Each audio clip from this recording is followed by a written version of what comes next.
The silverware trembled in her hands as Sarah Miller stood in the center of Le Privé, one of Manhattan's most exclusive restaurants, all eyes trained on her 8-month pregnant belly and her simple dress that screamed, "You don't belong here."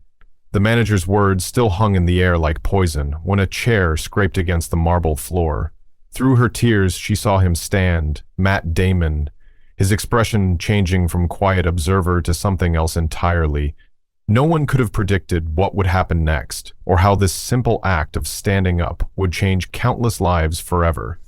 For this beautiful and special story to continue, please like this video and subscribe to the channel. Type your name and city in the comments so I can include a special shout out for you in my next story.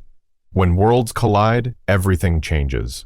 It was a Tuesday evening in December when Manhattan transformed into its winter persona. Snow fell in delicate swirls outside the windows of Le Privé, one of New York's most prestigious restaurants nestled between luxury boutiques on Fifth Avenue. Inside, warmth enveloped guests dining beneath crystal chandeliers that cast a soft glow over white tablecloths. In a quiet corner sat Matt Damon. After a long day of meetings about his latest film project, he'd wanted somewhere quiet to decompress. Dressed in a simple navy sweater and dark jeans, he'd managed to secure the most private table in the restaurant, a small miracle considering Le Privé's notorious reservation list. "Would you care for another glass of Bordeaux, Mr. Damon?" asked Marcel, the sommelier, who had been discreetly attending to him throughout the evening. Matt nodded, his attention divided between the wine list and a script outline on his phone. "Thanks, Marcel. And maybe bring those scallops again? They were exceptional." Outside, the snow was beginning to accumulate. Against this backdrop, Sarah Miller hurried along the sidewalk, one hand pressed against her lower back, the other gripping her purse. At 32 years old and 8 months pregnant, Sarah wasn't supposed to be out in this weather, especially alone. But her meeting with a potential client had run late, and her phone had died, leaving her unable to call a car service. When the first contractions started, Braxton Hicks, she was almost certain Sarah had panicked slightly. She needed to sit down, get warm, and call her husband, David. The lights of Le Privé had seemed like salvation. She'd never been inside before. On a middle school teacher's salary, places like Le Privé existed in a different realm. But tonight, it represented warmth and safety. As she pushed through the revolving door, shaking snow from her coat, Sarah had no idea that her entrance would set in motion a chain of events that would echo far beyond this single evening in December. The maitre d', Antoine, looked up from his reservation book, his practiced smile faltering as he took in Sarah's appearance, her sensible boots leaving small puddles on the marble floor, her coat clearly from a department store rather than a designer boutique. "May I help you?" he asked, his tone making it clear that he doubted he could or should. "I'm so sorry," Sarah said, her breath still coming quickly from her walk. "I just need to sit down for a moment. I'm pregnant, as you can see, and I'm having some contractions. Nothing serious," she quickly added, seeing alarm flash across Antoine's face. "I just need to rest and use a phone to call my husband." Antoine hesitated, glancing around at the fully occupied dining room. "Madame, I'm afraid we are completely booked this evening. Perhaps there is a cafe down the street that might be more suitable." Before Sarah could respond, a sharp contraction caused her to wince and reach for the hostess stand to steady herself. In that moment, the evening's trajectory was irrevocably altered. Sometimes, silence speaks louder than words, until someone breaks it. Philippe Laroche, Le Privé's manager, had been watching the exchange from across the room. With 20 years of experience managing elite restaurants from Paris to Tokyo, Philippe prided himself on maintaining an atmosphere of exclusivity. Le Privé wasn't merely a restaurant, it was an institution, a sanctuary for those accustomed to the finer things in life. "Is there a problem here?" he asked, his French accent adding a certain sharpness to his words. Antoine turned with evident relief. "This lady is asking for a table. I've explained we are fully booked." Philippe assessed Sarah with a single sweeping glance. Everything about her screamed, "Not our clientele." "Madame," Philippe said, his voice lowered but still audible to nearby tables, "Le Privé maintains certain standards." We have a dress code that we ask all our guests to respect. His eyes flicked to her sensible shoes. Perhaps another establishment would be more appropriate for your situation. Sarah felt her face grow hot. The contractions had subsided momentarily, but the humiliation brought a different kind of pain. She had never intended to dine at Le Privé. She simply needed a moment's refuge from the snow and a phone to call her husband. "I understand," she said, trying to maintain her dignity. "But I'm not asking to eat here. I'm having contractions, and I just need to sit down for a few minutes and use a phone. My husband works just a few blocks away, and he can pick me up." Philippe's expression remained unmoved. "Our establishment is for paying customers only. There's a Starbucks 2 blocks east." The temperature in the restaurant seemed to drop several degrees. At nearby tables, conversations stilled, as diners became aware of the situation unfold. Some looked away in embarrassment. Others watched with the detached interest of those observing a situation that could never happen to them. "But it's snowing heavily," Sarah protested, her voice starting to tremble. "I'm 8 months pregnant. Please, just a chair in the lobby. For a few minutes." "Our policy is quite clear," Philippe insisted, now placing himself between Sarah and the dining room as if to physically block her entry. "We cannot make exceptions." In his corner table, Matt Damon had been observing the situation with growing discomfort. He had initially been engrossed in reading production notes when the tone of voices at the entrance caught his attention. Now, as he watched the pregnant woman's face crumple with humiliation, something shifted inside him. Matt had grown up with a mother who taught English to immigrant families, who had instilled in him and his brother a deep respect for human dignity, regardless of status or background. He thought of his own wife and their daughters, of the world he wanted them to live in. This wasn't it. Across the restaurant, other diners were beginning to notice. A woman in designer glasses whispered to her companion. A businessman looked up from his steak, frowning slightly. But no one moved. No one spoke up. The weight of silence filled the room, broken only by the soft jazz playing through hidden speakers and the distant clink of silverware against fine china. Sarah adjusted her purse strap, blinking rapidly to hold back tears. "I'm sorry to have bothered you," she said quietly, turning toward the door. As she did, another contraction hit, stronger than before. She gasped, one hand flying to her belly, the other reaching out to steady herself against the wall. It was at that precise moment that the scrape of a chair against the hardwood floor cut through the restaurant's carefully cultivated ambiance. Heads turned. Matt Damon stood up. One moment can define a lifetime. "Excuse me," Matt said, his voice carrying across the now silent restaurant. "Is everything okay here?" Philippe's expression flickered between recognition and annoyance. "Mr. Damon, please, we're handling a small situation. Nothing to concern yourself with." Matt looked at Sarah, whose face was pale with pain and embarrassment. "Are you all right, ma'am?" Sarah nodded, then shook her head, caught between not wanting to cause trouble and genuine distress. "I'm having contractions, not labor, I think, but I need to sit down and call my husband." Matt turned to Philippe, his expression hardening. "So she needs a chair and a phone, that's all?" Philippe's lips thinned. "Mr. Damon, we have policies." "Policies?" Matt interrupted, the word hanging in the air like an accusation. "I'm curious about these policies. Do they include turning away a pregnant woman in distress on a snowy night?" Phones were already recording. Around the restaurant, the energy had shifted palpably as diners realized they were witnessing something significant. This wasn't scripted. This wasn't promotional. This was real. "She can join me at my table," Matt continued, the decision clearly not up for debate. "I have plenty of room, and I'd welcome the company." A murmur swept through the restaurant. Phones were now openly recording, capturing every word, every gesture. In the digital age, reality unfolded in real time for audiences far beyond these walls. "That's very kind," Sarah began, "but I really just need to call my husband, and—" Another contraction cut her words short. This time, Matt reacted instantly, offering his arm for support. "Let's get you sitting down first," he said firmly. He looked at Philippe. "I assume there's no policy against a guest of mine using my table." Philippe's face had grown pale, his eyes darting between Matt, Sarah, and the growing number of recording phones. The calculation was clear on his face. The PR disaster unfolding, versus Le Privé's exclusivity policies. Of course, he finally conceded, though his tone suggested the opposite of hospitality. Marcel, please assist Mr. Damon's guest to his table. Marcel, the sommelier who had been serving Matt, stepped forward quickly. Unlike Philippe, his concern appeared genuine. This way, madame, he said, offering his arm alongside Matt's.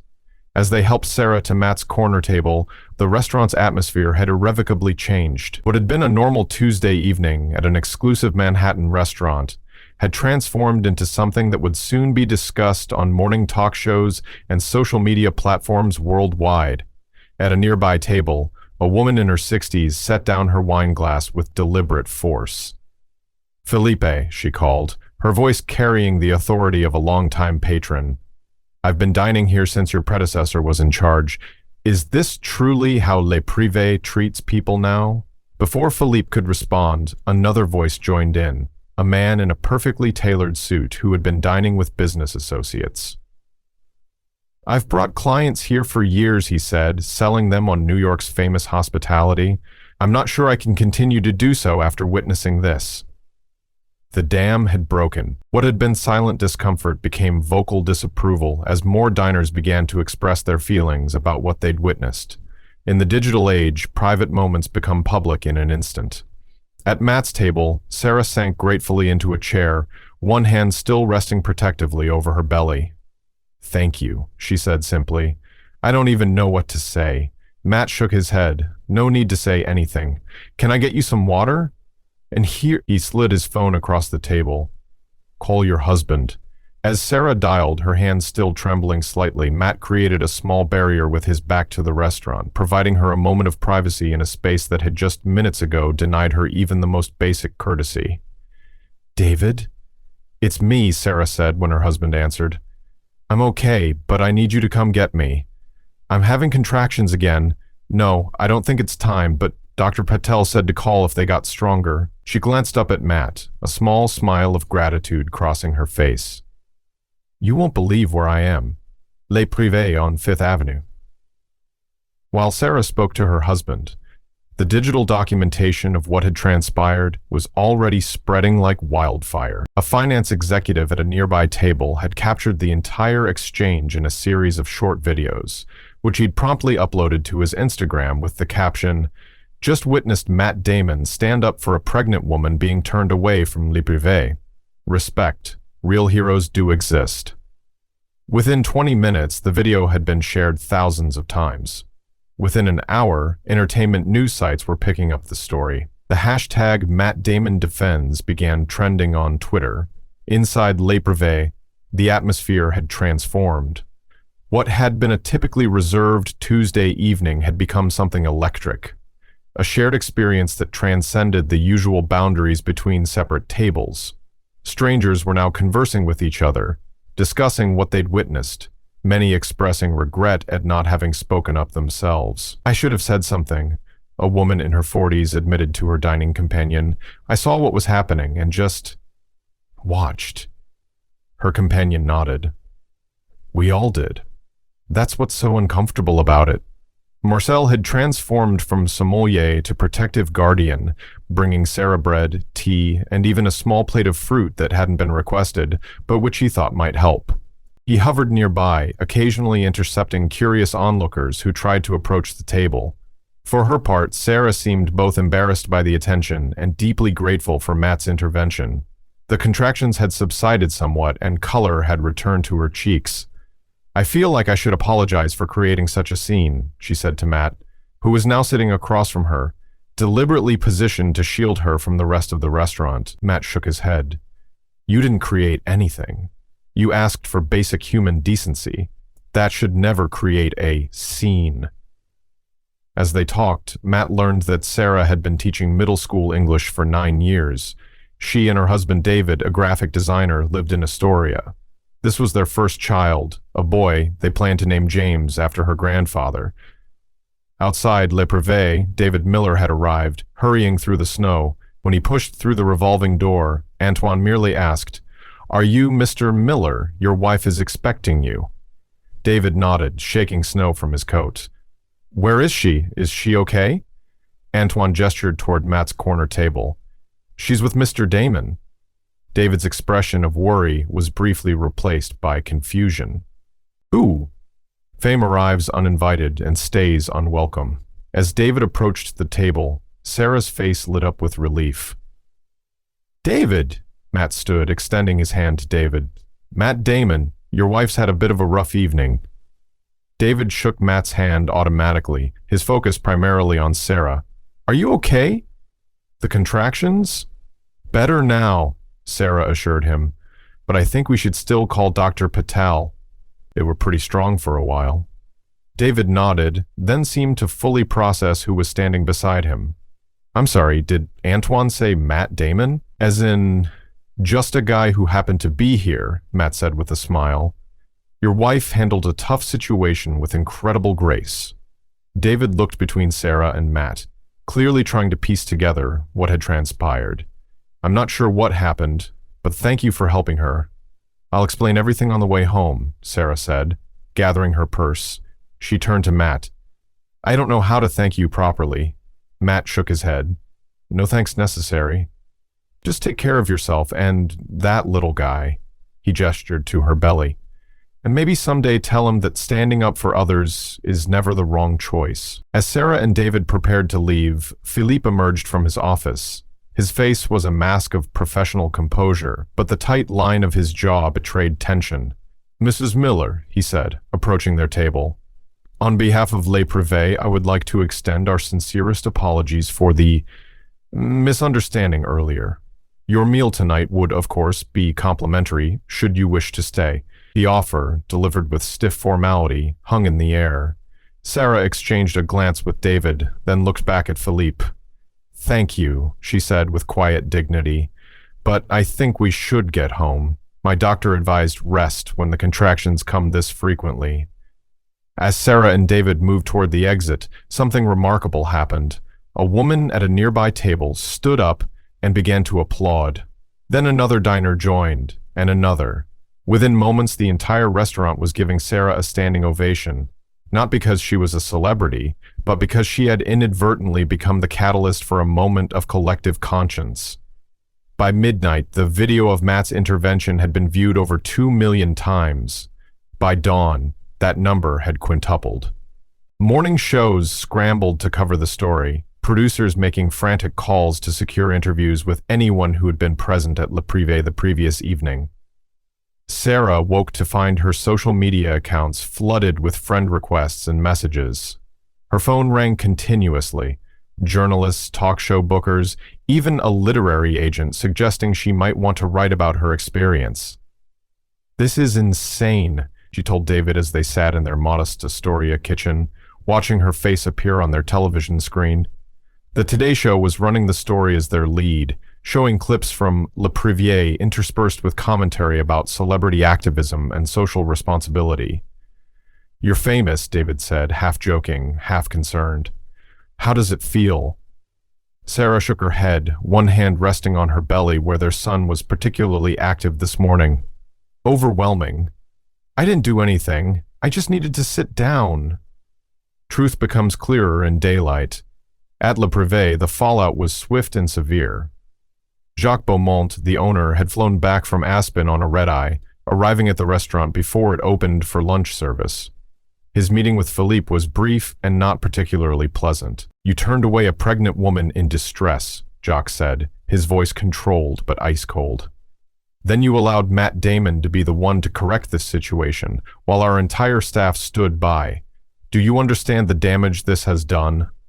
Philippe, who had spent the night drafting resignation letters for various scenarios, nodded stiffly. I was following our policies regarding appropriate attire, and do not, Jacques interrupted, attempt to justify this by citing policy. No policy of Le Privé includes humiliating pregnant women. That was your interpretation, and it was catastrophically wrong. By noon, Philippe had been invited to pursue other opportunities, as the press release delicately phrased it. Marcel, the sommelier who had shown kindness to Sarah, was promoted to interim manager, and Le Privé announced a new initiative, a partnership with a local organization supporting prenatal care for underserved communities in New York. The story continued to evolve throughout the day. Social media users dug into Philippe's past, uncovering previous incidents of alleged discrimination at other establishments. Rivet's Yelp page was flooded with one-star reviews from people who had never dined there, but felt compelled to express their outrage. Conversely, Matt's social media accounts were overwhelmed with praise, much of it trending toward the hyperbolic. He was described as the last true gentleman in Hollywood, a defender of the vulnerable, and setting the standard for male allies everywhere. Sarah, too, received her share of both support and scrutiny. Some commenters praised her dignity under pressure. Others questioned why she was out alone in her condition, or speculated about her motives for entering such an exclusive restaurant. By late afternoon, she had turned off her phone and drawn the blinds, retreating from the unexpected glare of public attention. The contractions had returned, stress likely a contributing factor, and her doctor had advised complete rest. David, protective and increasingly concerned, fielded calls and turned away the more persistent journalists who had somehow obtained their address. "My wife is resting," he repeated firmly. "No, she won't be giving interviews. Yes, we appreciate the support, but we value our privacy." As evening approached, the story took yet another turn when a different video emerged. This one from Le Provide's security cameras, showing the entire incident from a new angle. In this footage, something previously unseen became apparent. Before Matt stood up, he had spent nearly a full minute watching the situation, visibly struggling with the decision to intervene. This humanizing detail, the hesitation, the internal conflict visible on his face, somehow made his eventual action seem more rather than less heroic. It wasn't an impulsive gesture, it was a deliberate choice made after consideration of the potential consequences. Social psychologists were soon commenting on morning shows about the significance of this revelation. "What we're seeing is the very real challenge of moral courage," explained Dr. Eleanor Reese of Columbia University. Even someone like Matt Damon, with all his privilege and security, had to overcome the powerful social pressure to conform, to not make waves. That moment of hesitation is what makes this so relatable and so powerful. Sometimes strangers become part of your story. 3 days after the incident, Sarah received an unexpected message from Matt's assistant, checking on her well-being and offering assistance in managing the unwelcome attention.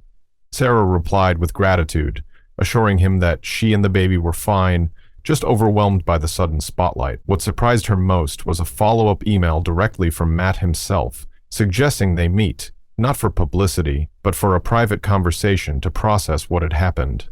"Sometimes it helps to talk with someone who was there," he wrote. After consulting with David, Sarah agreed, suggesting they meet at her home rather than risk being spotted at a restaurant.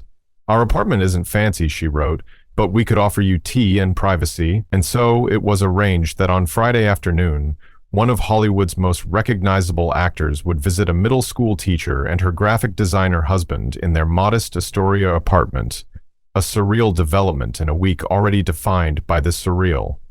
Matt arrived alone, dressed casually and wearing a woolen cap pulled low over his brow. He handed David a small gift bag. "Just some tea from this place I like in Boston, and a little something for the baby." The initial awkwardness dissolved quickly as they settled in the living room. Matt took the armchair while David sat beside Sarah on the couch, occasionally resting his hand protectively on her shoulder. "Your home is lovely," Matt said, glancing around at the bookshelves lined with well-read novels, the framed photographs of family, the small desk in the corner covered with what appeared to be lesson plans. "Thank you," Sarah replied.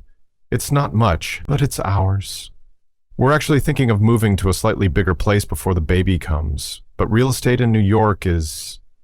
She trailed off, suddenly aware of how different their financial realities must be. Matt nodded, understanding. "It's insane, always has been. My first apartment in the city was basically a closet with a hot plate." The simple acknowledgement of shared experience, however distant in time, eased the tension further. Soon they were talking easily, not about the Le Brevet incident specifically, but about their lives, their backgrounds, their values. Eventually the conversation circled back to Tuesday night. "Can I ask you something?" Sarah said. "The second video that came out, from the security camera. It showed that you hesitated before standing up." I'm curious about what was going through your mind. Matt looked down at his tea, considering the question. When he looked up, his expression was surprisingly vulnerable for someone whose face had graced movie screens for decades. Fear, he admitted. Not of Philippe or confrontation, but of, I don't know, maybe of doing the wrong thing or of making the situation worse, of drawing attention that you didn't want.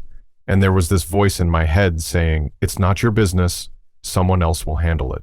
He shook his head ruefully. It's embarrassing how strong that voice was. That's the bystander effect, Sarah said. I teach my students about it. Everyone thinks someone else will act, so no one does. Matt nodded. Exactly. And then I thought about what my mom would say if she saw me sitting there, watching this happen. That decided it. Your mother sounds like an amazing woman, Sarah said. She was, Matt replied, a shadow crossing his face. She passed away in 2016. Cancer. I'm so sorry, Sarah said softly. Matt nodded acknowledgement. She was my moral compass in a lot of ways, taught English to immigrant students, raised us to question authority, to stand up for what's right, basic stuff that somehow gets complicated in the adult world. When Matt eventually prepared to leave, promising to stay in touch but understanding if they preferred to move on with their lives, Sarah made an impulsive decision. We've been discussing names for the baby, she said, one hand on her belly. We were settled on James, after my grandfather. But now we're thinking, Matthew James has a nice ring to it. Matt's expression registered surprise, then genuine emotion. I'm honored, he said simply. Truly. How moments become movements. By the following Monday, what had begun as a single incident in a Manhattan restaurant had evolved into something approaching a movement. The hashtag #StandLikeMatt had generated over 3 million posts across various social media platforms, each sharing stories of intervention, of courage, of people choosing action over passivity. What made the phenomenon particularly powerful was its diversity. The stories ranged from small daily acts of kindness to major interventions that had changed lives. A businessman in Chicago described confronting racist remarks in a board meeting. A high school student in Oregon recounted standing up for a classmate being bullied. A nurse in Atlanta shared how she had advocated for a patient when other medical staff dismissed their pain. News organizations began collecting and featuring these stories, moving beyond the original incident to explore the wider implications of what some were calling the stand-up effect. What we're seeing, explained Dr. Reese, a Columbia social psychologist who had become a regular commentator on the phenomenon, is how a single visible example of moral courage can create permission for others to act similarly. Matt Damon's action at Le Privé has become a symbol, a shorthand for choosing to intervene rather than remain passive. For his part, Matt had maintained public silence about the incident, declining all interview requests despite increasing pressure from his team. This restraint, paradoxically, only enhanced the impact of his original action. In an era of calculated public statements and carefully curated social media presences, his silence read as authentic, an indication that he had acted out of genuine conviction rather than for publicity. Le Privé, meanwhile, was experiencing its own transformation. Under Marcel's leadership, the restaurant had implemented all the promised policy changes, with additional initiatives that went beyond mere damage control. The small lounge area designated for non-dining guests had been named the Sarah Miller Lounge, with a discreet plaque explaining its purpose. A place of welcome for all, regardless of circumstance. More substantially, Le Privé had partnered with a culinary school in Queens to create internships for students from underrepresented backgrounds, with guaranteed job placements for graduates who completed the program successfully. The first cohort of interns was scheduled to begin the following month. On Wednesday afternoon, 10 days after the original incident, Matt finally broke his silence, not with an interview or a press release, but with a simple social media post. It read, "Courage isn't about big gestures or heroic moments. It's about a million small decisions to do what's right, especially when it's difficult. The real heroes are the teachers, nurses, store clerks, and everyday people who stand up when it matters. Stand for someone. The post, notable for not directly referencing Le Privé or Sarah, was shared over 1 million times within hours. Its focus on ordinary people rather than himself reinforced the narrative that had developed around Matt's character, someone who used his privilege and platform not for self-aggrandizement but to spotlight others. By Thursday, major news outlets were reporting on a measurable Damon effect in public behavior. Transit authorities in several cities noted an uptick in passengers offering seats to elderly or pregnant riders. Restaurant managers reported increased interventions by customers when staff were treated poorly. Campus administrators observed students more readily speaking up against offensive comments or behaviors. Whether these changes would prove lasting remained an open question, but the immediate impact was undeniable. Something about this particular incident had struck a chord, perhaps because it combined celebrity influence with universal values, or perhaps because it offered a simple, replicatable model of behavior in a complex world. Endings that become beginnings. 2 weeks after the incident, Marcel reached out to Sarah and David with an unexpected invitation. Le Privé wanted to host a small gathering to celebrate their soon-to-arrive son. No publicity, no press, just a gesture of goodwill and reconciliation. After some consideration, Sarah agreed. "Maybe it's a chance for closure," she told David, "for everyone involved to move forward in a positive way." The gathering was arranged for a Saturday morning before the restaurant opened for regular service. When Sarah and David arrived, they were surprised to find not just Marcel and Jacques Beaumont, the owner, but also Matt Damon and his wife. "You didn't mention Matt would be here," Sarah whispered to Marcel as they moved toward the group. Marcel's expression turned apologetic. He asked specifically if he could attend when he heard about the gathering.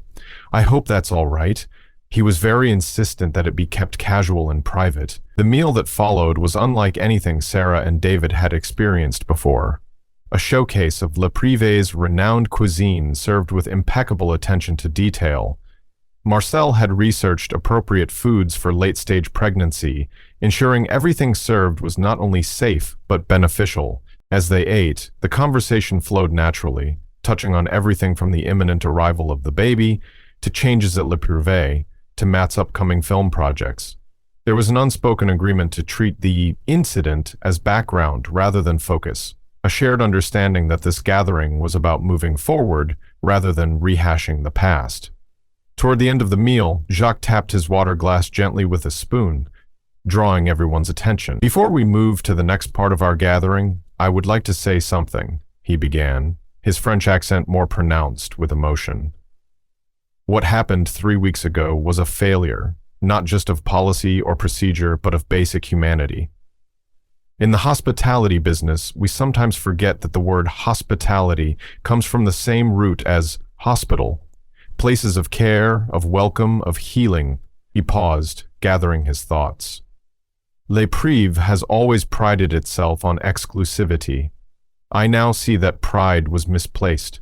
True excellence in hospitality comes not from whom you exclude, but from how you welcome all who enter your doors."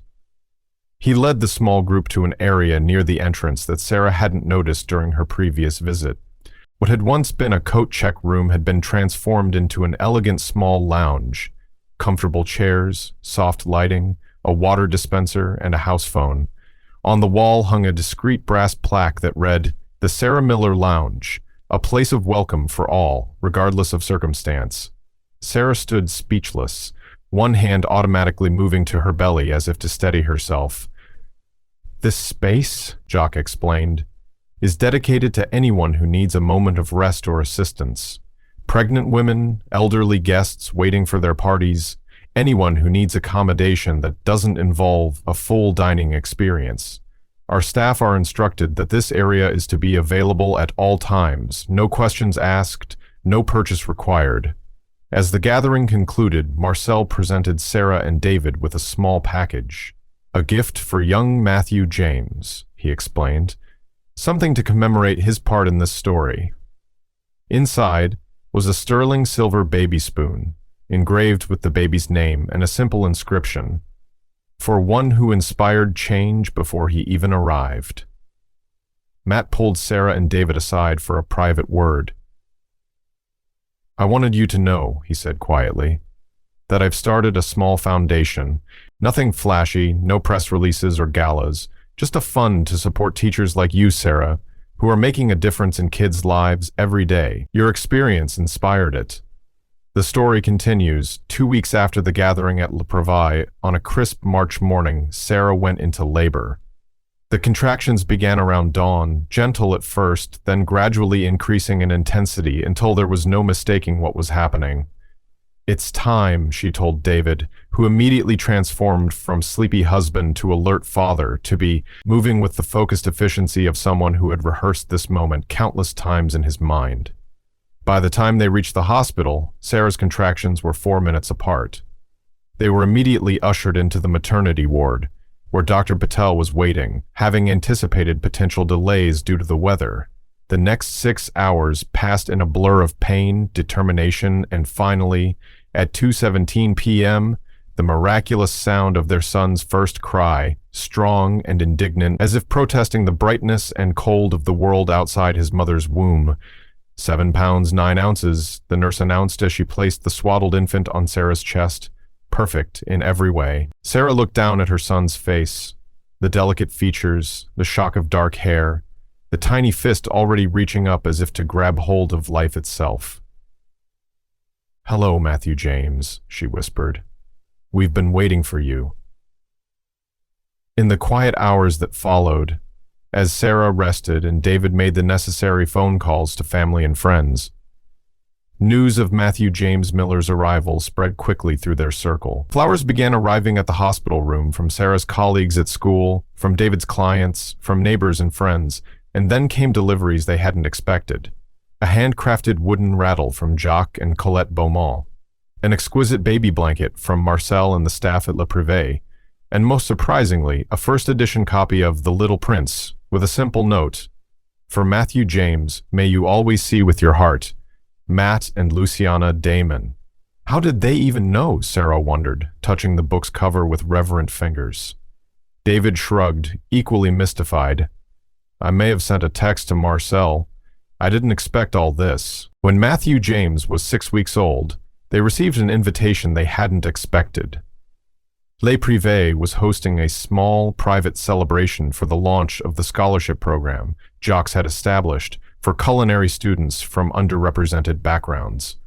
Sarah and David, with Matthew James, were invited as guests of honor. Throughout the evening, as they moved through the crowd with Matthew James, who remained miraculously content, as if somehow aware of his role in the proceedings, Sarah was struck by how many people wanted to share what the Le Privée incident had meant to them. A young culinary student from the Bronx spoke of how the scholarship would change her life.